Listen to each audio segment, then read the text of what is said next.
Bele Bele, delivered by Muhammad Azza Izzuddin bin Azmi, written by Sir Hajwan Indek, illustration by Muhammad Azza Izzuddin bin Azmi. On the island of Borneo in South Asia lived a unique being in a valley close to Mount Kinabalu. His body was entirely made of straw. He was kind-hearted and hardworking, but his rather strange look kept people and animals away. One day he saw an old man carrying a pile of firewood. "Let me help you carry the firewood," said this being.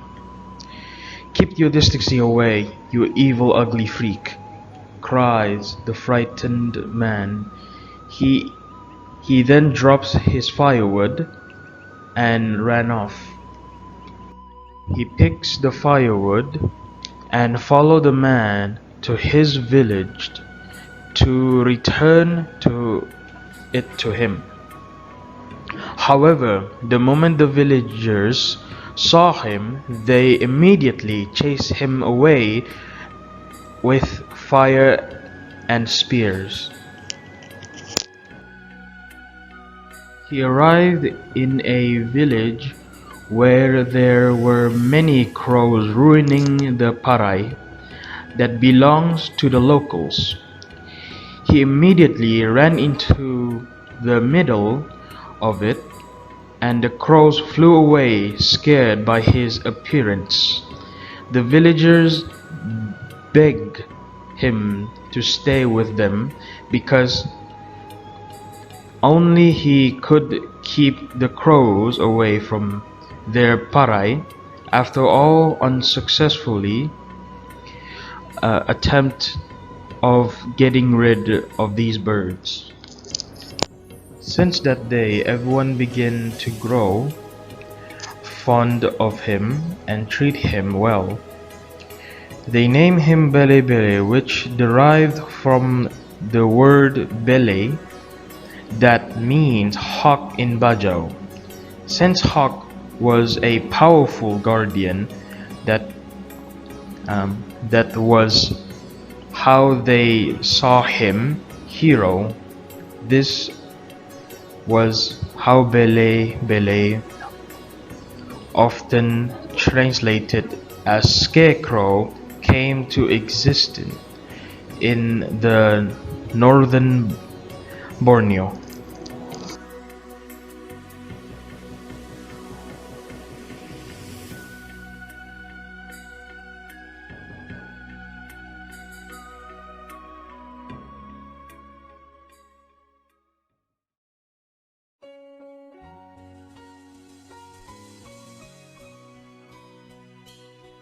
Soto the Magical Sapi, delivered by Jacob Joshua Jeffrey, written by Sirajuan Idek, illustrated by Rosiwell Rusilin. It was the time for the villagers to celebrate another great year with Masdua, a Thanksgiving feast that the Bajau community in Borneo, an island of exotic animals and indigenous tribes, held regularly to thank the Creator for his blessing. Soto, the magical sapi that lived in the village, began to fill in Duang with traditional snacks such as penjaram, penganan, and berati. He then delivered the duang to every house in the area. Little did Soto knew, Torok the Kuya was watching him when he was placing the duang in every front door. As soon As Soto left, Torok stole all the duang, ate all the food and tossed the baskets away. Craving for more, Torok went to Sapi's house and knocked on his door. Hey Soto, I want to have more of those snacks you have prepared, yelled Torok. I have given them away. Torok, I have nothing left for you, replied Soto. And then Torok said, I have eaten them all. Oh no, you didn't, you evil Kuya, cried Soto. Devastated, Soto started to cry out loud. Oh my, what am I going to do?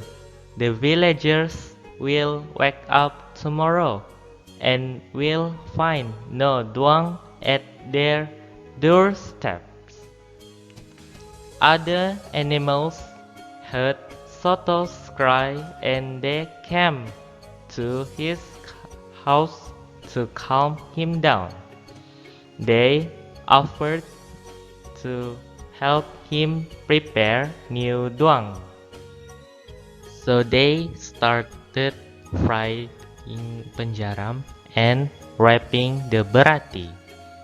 That will be a lot of work for you to do. Are you sure? Asked Soto.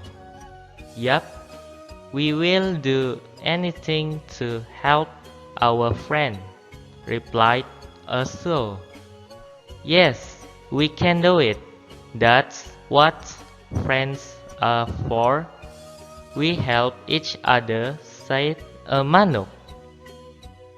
Once they were done, they delivered the new duang to each house just in time before the villagers woke up.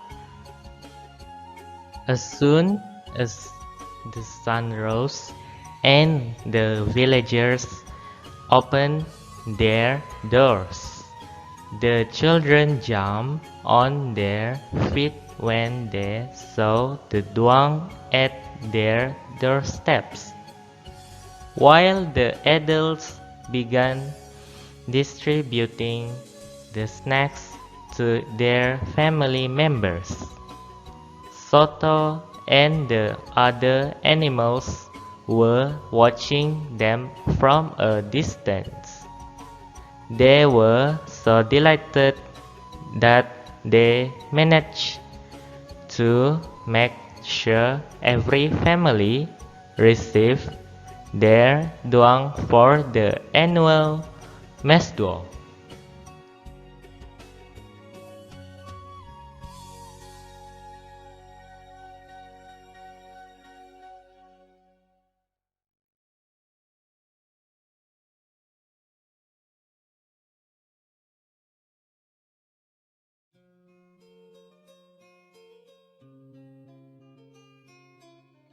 Gimbaran, delivered by Muhammad Izzuddin bin Azmi, written by Sir Hajwan Indek, illustration by Rosiwell Rosilin. Long, long time ago, there lived a Bajau family in a small wooden house. The father was ill, so the oldest son, Nono, had to go to the town to search for firewood. He found a large sack filled with galang. If I take this galang, my family will be rich. My parents don't need to work anymore, thought Nonong. But Nonong felt bad, so he decided not to take it.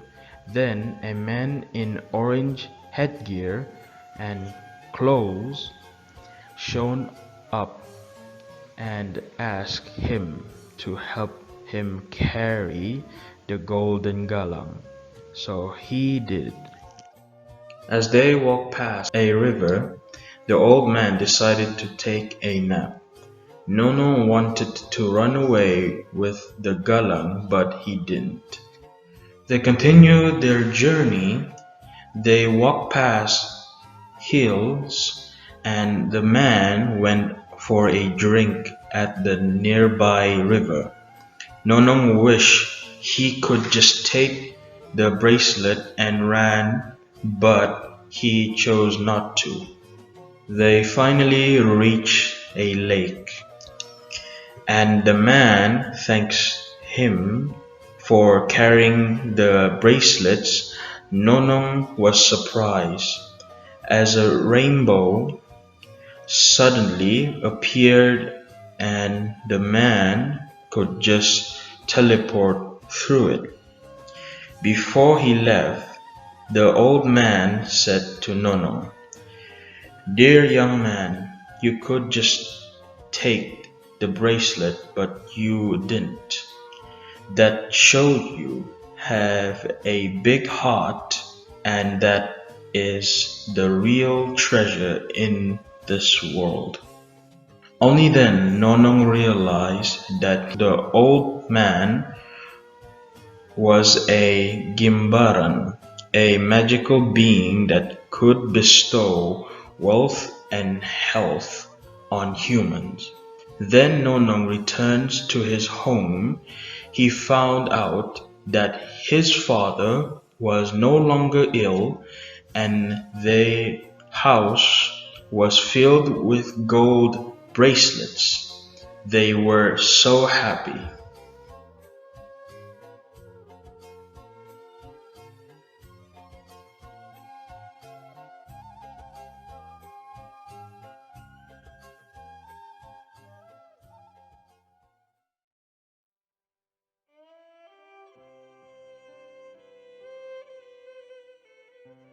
Mother, poem by Sir Hajwan Indek, delivered by Muhammad Izzuddin bin Azmi.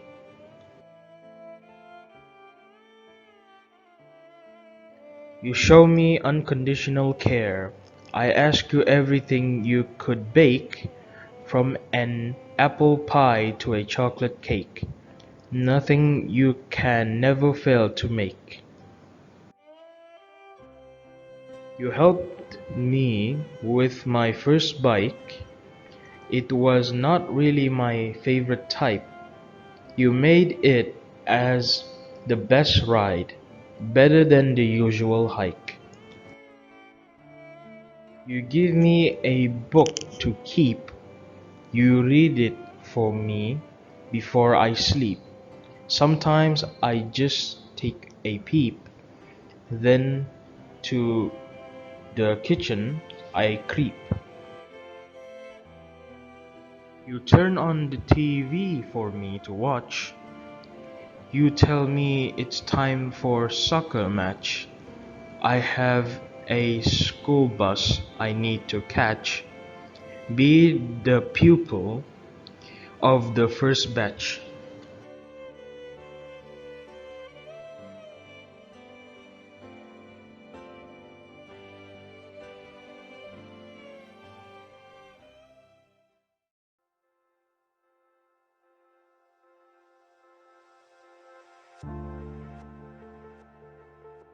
Gallup, poem by Sirachun Idek, delivered by Jacob Joshua Jeffrey.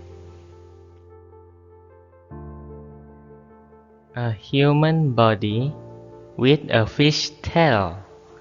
Through the sea they rigorously sail.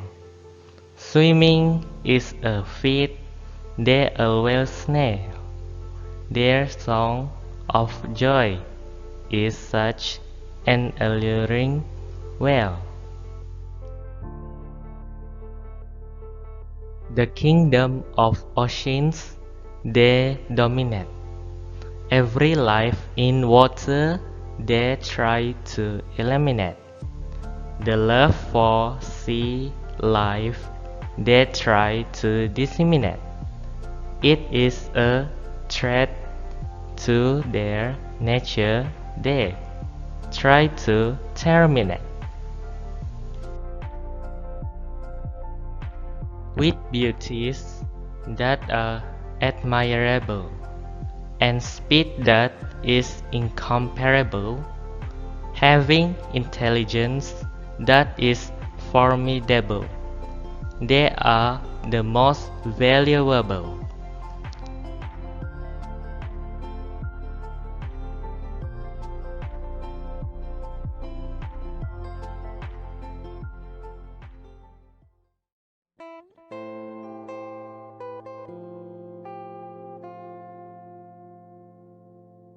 Bele Bele, poem by Sirachuan Ide, delivered by Jacob Joshua Jeffrey. What a life for a scarecrow, an eye without a single eyebrow, an arm without a proper elbow. Still he got so much to show, living like there is no tomorrow. He kept the crows off the crop, on duty always like a real cop. He swore he will never drop, exhausted, but he will not flop, a feat no man could ever top.